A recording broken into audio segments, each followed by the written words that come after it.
Hello dear students, welcome to Konar classes. This is our third session on definite integration.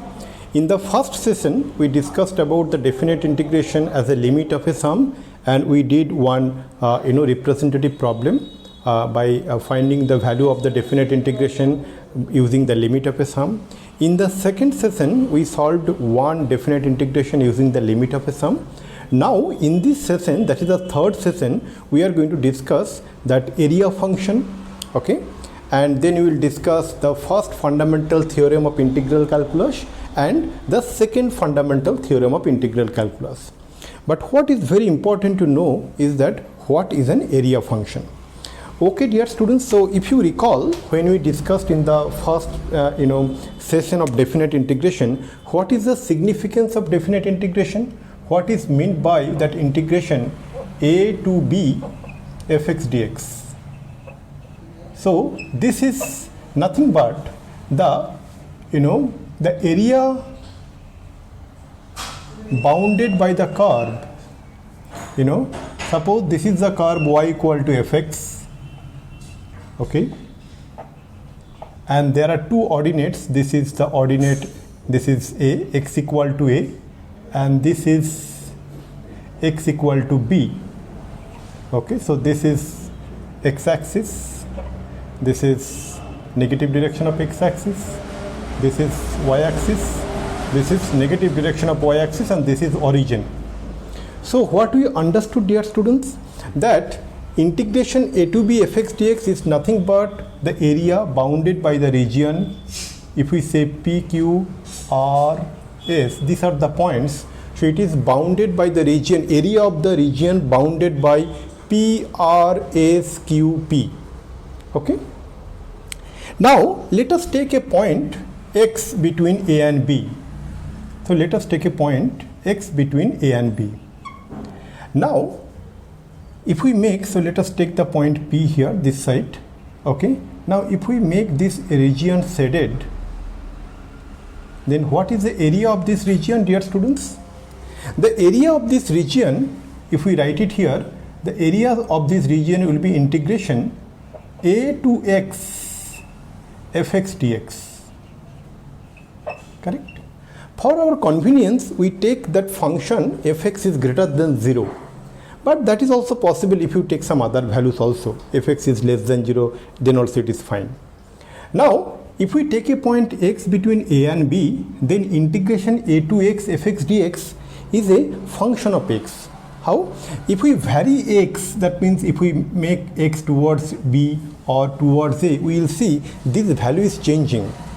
So the value of this integration a to x fx dx is changing as we are varying x between a and b. So that means what? This is a function, and that function we defined as a area function ax. Okay, so this ax is known as the area function. Okay. Now based on this area function, we have the first fundamental theorem of integral calculus. What is the first fundamental theorem of integral calculus states? I have written it here. Let a be a continuous function on the closed interval a to b, and let capital Ax be the area function, the y I have defined here. This is the area function. Then the differentiation of ax should be equal to fx for all x belongs to the closed interval a comma b. Let me repeat once more, dear students. What is the first fundamental theorem of integral calculus? Let a be a continuous function on the closed interval a comma b, and let ax, capital Ax, be the area function. Then a does x, that means ddx of ax is equal to fx for all x belongs to the closed interval a comma b. That is the first fundamental theorem of integral calculus. Now dear students, let's come to the second fundamental theorem of integral calculus. Okay, so here it is. Let a be a continuous function defined on the closed interval a comma b, and f be an antiderivative of f, capital F be an antiderivative of f, then integration a to b fx dx, that is lowercase fx dx, is equal to the capital Fx from a to b, means that is equal to capital FB minus capital FA. If you recall, we have used this thing, in the first session when we found that value of the definite integration as a limit of a sum. Once we found the value of that definite integration as a limit of a sum, to validate that value is correct, we took approach of this one. Now the point is that this is a very straightforward way of computing the value of a definite integral. So integration a to b fx dx, if we look at integration a to b fx dx, how we can compute the value of this definite integral? There are two approaches. One approach is that the limit of a sum, the limit of a sum, which we have discussed in the previous two sessions. Please have a look into those two sessions to have a very clear idea. And this finding the value of the definite integral using the limit of a sum is a lengthy process. You need to define that limit properly and proceed. It is a lengthy process. And another thing is that to find that value, that is equal to capital FB minus capital FA, where capital Fx is the antiderivative of x, where capital Fx is an antiderivative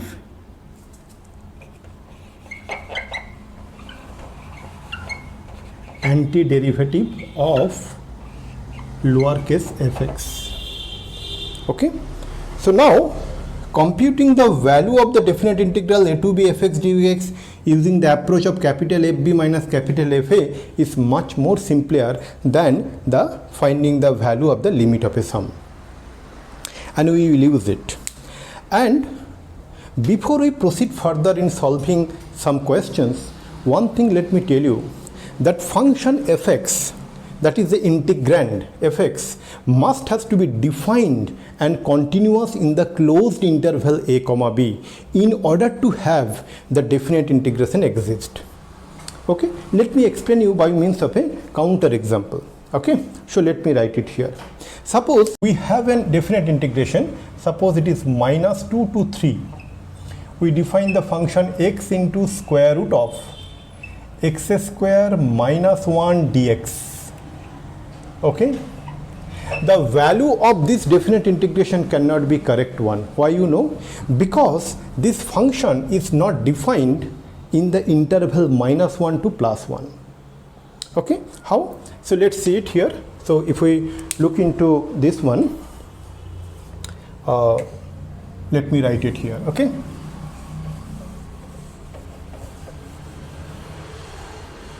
so if we look into that only that square root of x square minus 1, so what we can write, this is equal to square root of x minus 1 into x plus 1.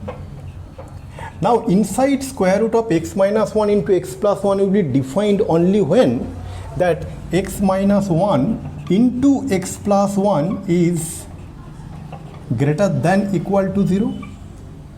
That means what? That means is that either x is greater than equal to 1 or x is less than equal to minus 1. Then only this function is defined, means square root of x square minus 1 is defined, hence x into square root of x square minus 1 defined. But what will happen if it is minus 1 less than x less than 1? In this interval the function fx, means if we consider this as fx, okay, then it is not defined, hence the definite integration of this function is not possible. So this is an important one.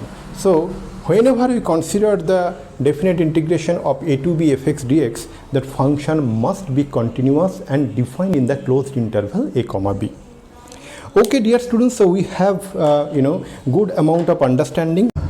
Couple of points. Okay, The first point is that how to find the value of integration a to b fx dx. The steps to find integration a to b fx dx. A to b fx dx. Okay, note it very carefully.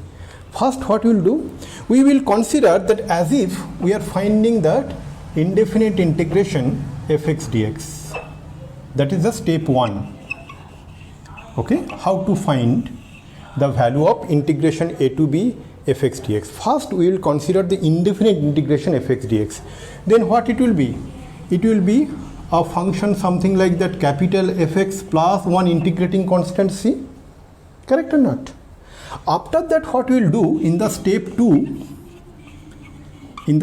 what we will do, dear students, is that integration a to b fx dx is equal to, what we should write is that it is a capital Fx plus c. Here we write lower limit is a, here in the right hand side of the lower bracket, here we should write a, and in the top here bottom we will write a and top we write b. So that will be what? That will be, first you need to apply the value of x as b. So what we will get? fb plus c minus, what you will do? Apply minus, we need to put, and then apply the value of x as a. So what we should write here? This should be fa plus c. Correct? So then what we are going to get it, dear students? So that is equal to fb plus c minus fa minus c. Now this plus c and minus c will get cancelled, and we will get the value of the definite integral as capital FB minus capital FA. So this is the way to find the value of the definite integration a to b fx dx. Now in this context, one point I would like to mention, which was I recorded in the first session, but due to some technical reason that was deleted. Okay, that got deleted. What is that? Suppose we are finding the value of a to b fx dx, and that is also should be equal to a to b ft dt. Okay, and that should also be equal to the value of a to b, suppose fu du. What I wanted to mean, when you are going to find the value of a to b fx dx, that is x is the variable.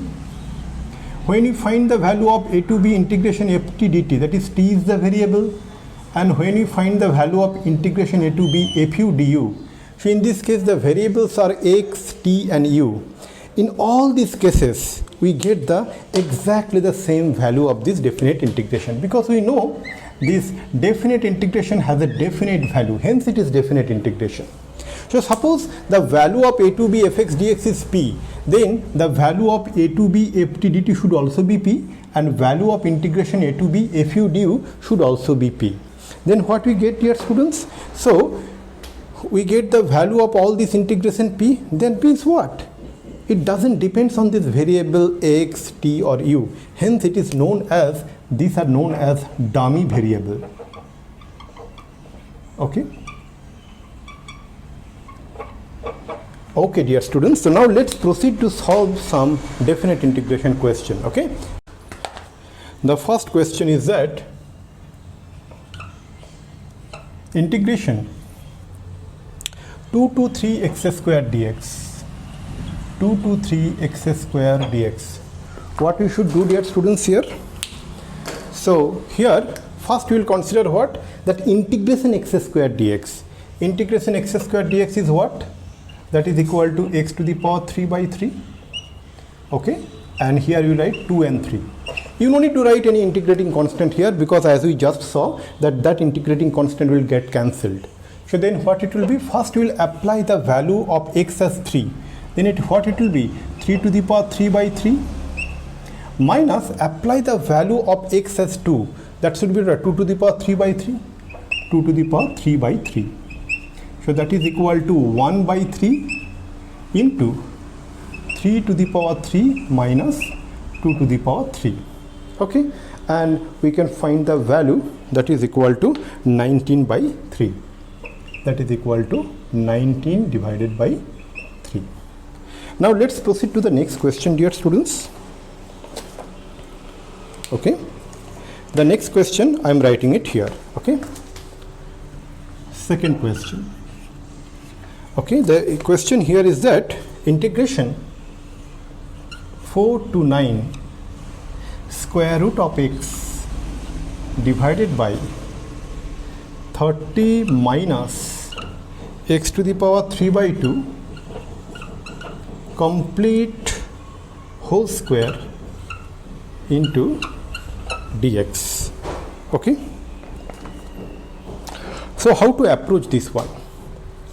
So here you see, dear students, so first you need to concentrate on finding the indefinite integration square root of x by 30 minus x to the power 3 by 2 whole square. So what we'll think about that, we need to make a substitution. So what is the substitution coming to our mind? So let that 30 minus x to the power 3 by 2 is equal to t. So now let's differentiate both the sides. Differentiation of 30 is 0 and differentiation of minus x to the power 3 by 2 will be what? Minus 3 by 2 into x to the power 3 by 2 minus 1. That means what? X to the power 1 by 2. That means square root of x dx is equal to dt. So what we get it here, dear students? So that is equal to, that implies, not equal to, that implies square root of x dx is equal to minus 2 by 3 dt. Correct or not? So now let's apply it here. So this will be what? Integration.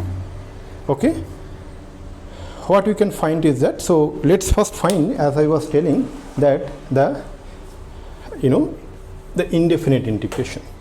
So what is the indefinite integration here?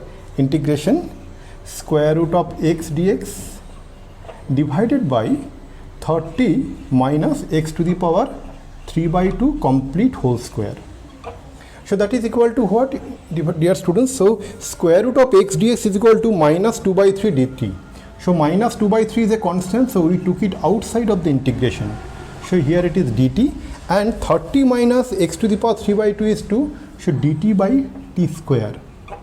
So that is equal to what, dear students? So minus 2 by 3 into integration t to the power minus 2 dt. Correct? So that is equal to what, dear students? So that is equal to minus 2 by 3 into t to the power minus 2. So it will be t to the power minus 1 divided by minus 1. As I say that you no need to write that integrating constant here, because finally it will get cancelled. So what we get it here, dear students? So that is equal to 2 by 3, because this minus and minus will get cancelled, and what we get is that 1 by t. Okay, now what is the value of t? The value of t is equal to 30 minus x to the power 3 by 2. So that is equal to 2 by 3 into 1 by 30 minus x to the power 3 by 2. Okay, so now what will be the value of the concerned definite integration? Definite integration will be integration 4 to 9 square root of x dx divided by 30 minus x to the power 3 by 2 whole square is equal to 2 by 3. We write 2 by 3, then 1 by 30 minus x to the power 3 by 2. Okay, what is the lower limit is 4 and upper limit is 9. Okay, dear students, so what we can get it here? So that is equal to 2 by 3. First you need to apply the value of x as 9. So what we get it here? So here we get 1 by 30 minus 9 to the power 3 by 2, okay, minus 1 by 30 minus 4 to the power 3 by 2. Okay, so now this is the value of this definite integration. I am just taking the value from my notebook, and it will be is equal to 19 by 99. 19 by 99. Dear students, in the next session I will show you that how we can do that, how we can compute the value of this definite integration more quickly just by replacing the range of the value of t.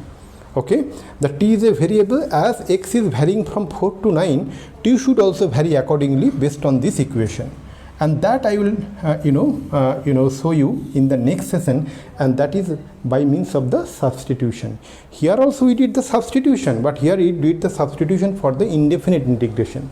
Now when in definite integration we make the substitution, then along with that variable substitution we need to change the limit also, because x is varying from 4 to 9.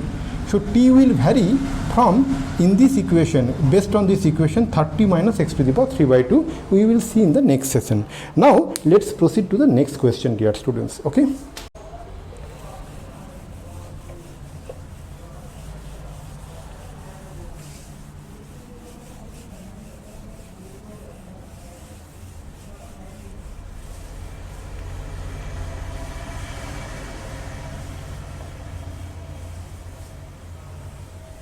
Okay, so the question is that integration, question number 3.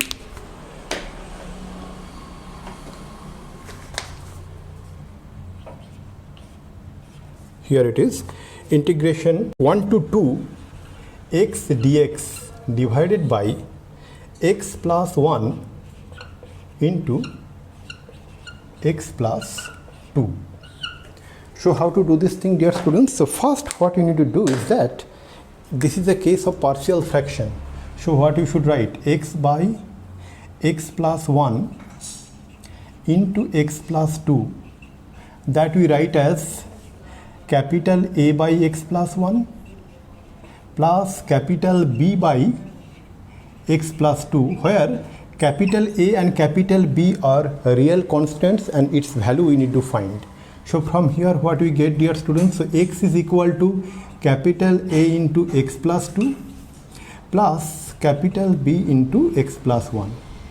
Now this is an identity, so let us approach that, let us apply the value of x is equal to minus 1. Then what will happen? This part will be 0. So this implies that minus 1 is A equal to minus 1 plus 2 plus B into minus 1 plus 1. So from here what we get, that minus 1 plus 2 is 1, so A is equal to minus 1. So we get the value of A is equal to minus 1. And in the similarly in this identity, if we apply the value of x is equal to minus 2, so this will imply, so from here, okay, what it will imply, that minus 2 is equal to, so minus 2 is equal to, it will be A into minus 2 plus 2 plus B into minus 2 plus 1. So this implies what, dear students? So minus 2 is equal to A into minus 2 plus 2 will be 0. So minus B. Minus 2 plus 1 is minus 1. So minus B. So from here we get the value of B is equal to 2. So now let us apply here. So what it will get? We will get this is equal to integration 1 to 2, A is equal to minus 1 and B is equal to 2. So that means 2 by x plus 2 minus 1 by, okay, x plus 1 dx. So this is equal to what, dear students? So 2 integration 1 to 2 dx by x plus 2 minus integration 1 to 2 dx by x plus 1. Okay, dear students, so then what we are going to get? So from here we are going to get this is equal to 2 into log mod x plus 2, okay, and we get the limit from 1 to 2 minus log of mod x plus 1, apply the value from 1 to 2. So this will be what? This will be equal to 2 into log 2 into